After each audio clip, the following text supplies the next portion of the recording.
So I got a comment on one of my other Walking Dead video essays to talk about Marlon, and I find that really interesting because not only is Marlon only in one episode of season 4 of The Walking Dead, which is interesting because he's just never talked about very often, even though he plays a very big role in the story. I've also seen polls on YouTube talking about like, oh, what character do you want me to video essay next? Not from me, just from other channels that do video essays. I think I saw Marlon in one of them and he was just like one of the least requested ones, and I'm like, Marlon's such an interesting character.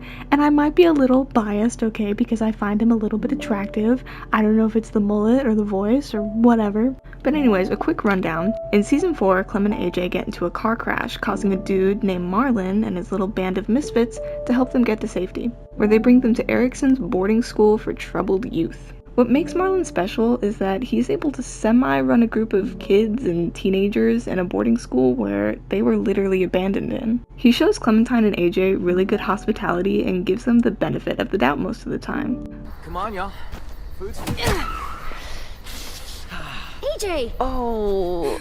I'm so sorry. So sorry about that. It happens sometimes. He's jumpy, little guy. You're gonna be okay. Oh. We learn on our first night there, through a sim, that Marlon has been pulling back the safe zone, which has led to them having less ground to scout for food. Let's put a pin in that information for now. The next day, Marlon brings Clem and AJ in to talk about making their stay at the school permanent. And there's a really simple moment here that I think definitely pushes how kind of a person Marlon really is. Rosie enters the room, with Clementine obviously being very scared, since her last encounter with a dog back in season 2 didn't go so well. When Marlon enters the room, he sees her fear and tries to help her conquer it. It's rare for Clementine to let herself be so vulnerable around people she's just met, so I see this as a very key moment for both of them. When going over a map of Erickson and the area around it, he mentions taking down signs that could help lead people to the school, instead wanting to keep the place more secret. And that when people started leaving the safe zone, they end up dead or missing. It's then we see Marlon in a vulnerable state, admitting that they're getting low on food by the day. You'd think he'd mention this to maybe his childhood friend Lewis, or maybe even Brody, a girl we see talking to Marlon on our first day there. Then again, Lewis seems to kind of beat around the bush and tries to stay on the more silly side of things, while Brody always seems a bit too stressed.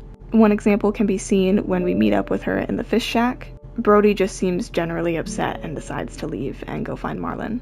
Which is interesting because the first time we meet Marlon, she seems like a very sweet, calm girl, but lately she's just been very on edge. I think Marlon sees the potential in Clementine the moment he first meets her, seeing as he reacted 10 in the hallway at the beginning of the game. He sees somebody who's been outside the walls and lived, and with a kid for that matter. It's clear Clementine can hold her own, and that's why he needs her help to get food. But what Marlon says here really just shocks me. I get it. I know how it feels to lose a friend. Yeah. Well, multiply that by 30 and you'll know how I feel. What? Although he immediately apologizes afterwards, those words can really hurt. Not only has Clementine been in countless groups, she's lost almost all of them. Sure, they weren't all friends, but still people trying to survive. Then again, we have no clue how many kids were originally at this boarding school. To deal with death as a kid can be hard, and Clementine was lucky enough to have adults around her to help her out in the beginning, even if they were real assholes sometimes. I'm sorry about Luke. Sorry. Oh, It must be frick. nice being a pretty little girl. No one ever expects Oh you to my do a God. damn thing. I do a fucking lot, Bonnie. Jesus. But Marlon never had adults taking care of him after losing some of his friends. Not to mention probably taking care of kids much younger than him since there were no adults around. Besides Mrs. Martin, the nurse at the beginning, but it seems like she turned into a walker pretty quickly. You could also argue that there were probably older kids there as well at the beginning, who probably took leadership roles at some point, but clearly they're gone now. Marlon, whether he wanted to or not, has been put in this leadership position for who knows how long, and I think he's rather tired of it. Being a leader means taking the blame when bad shit happens, or even keeping things from the group to keep everyone safe. Remember Brody? I mentioned how sometimes she gets really nervous. Well, when you come back from the train station that exploded and get food, Brody is visibly upset, extremely anxious even, and lashing out on Marlon because of it. Oh, damn! We then learn about two sisters, Minnie and Sophie, who died around the same time of that year. and it's been causing Brody to be more on edge than usual. Later that night, Clem and AJ are awoken by an argument down in the basement. I'll let this clip play out. The man you met at the station, we got history. Brody! What history? Marlon let him take the twins. Him and his people. Brody! 10 sisters. I thought they were killed by walkers. That's the story we told everyone. Shut up! Oh no. Because Marlon was so ashamed of what... You're strong. And he's not. Okay, so there's some abusive relationship going on. Marlon said he'd let him take you. Take us? To make him go away. Like he did. Like he did with 10 sisters. It makes sense now. Brody was his confidant. She was the only one who knew, and this clearly was causing her to break. That's why he made the safe zone smaller, and possibly the reason why he took down the signs that led to Erickson's. He knew Clem was useful, and saw her as a bargaining chip in case the raiders came back. Although I would argue this only came to mind after Clementine ran into one of the raiders, not before. It seems like Marlon genuinely liked Clem and AJ. This was just another last-ditch effort to keep them quote-unquote safe again. Marlon, in a panic, leaves Clementine to die in the basement, waiting for Brody to turn and hopefully eat Clem, or blame Brody's death on her. And by no means do I think what Marlon did was right, but I think Clementine sums up my opinions pretty well on this one scene. He was in a tight spot. He did the wrong thing, but he thought it was for the right reason. That doesn't mean he shouldn't have to pay for it. I wanted to get them stage some kind of rescue. Honest, Ted, I just couldn't. I was too afraid. We can still fix this, Marlon. I truly believe if AJ never shot Marlon, we could have redeemed him. He was never fit to be a leader, just shoved into the role, making him do reckless things like trading off his own people. I don't think Marlon was ever plotting from the beginning.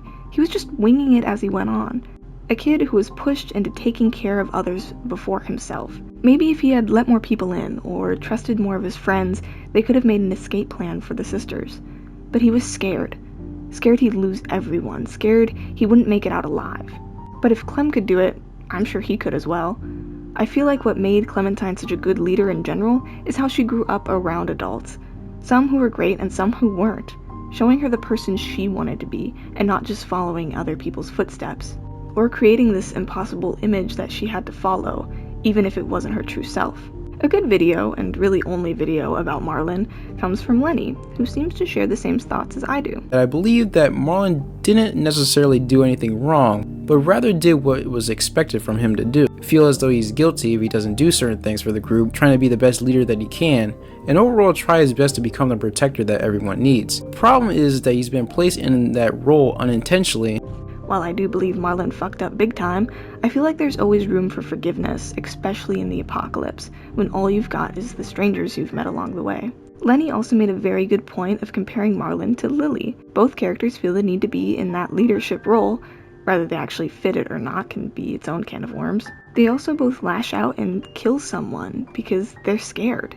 It would have been really interesting if we got to see Marlon join Lily's group after being kicked out. Rather, he got kidnapped or joined because he saw it as the only way of surviving outside of Erickson's. Maybe instead of James and Lily, it could have been Marlon and Lily.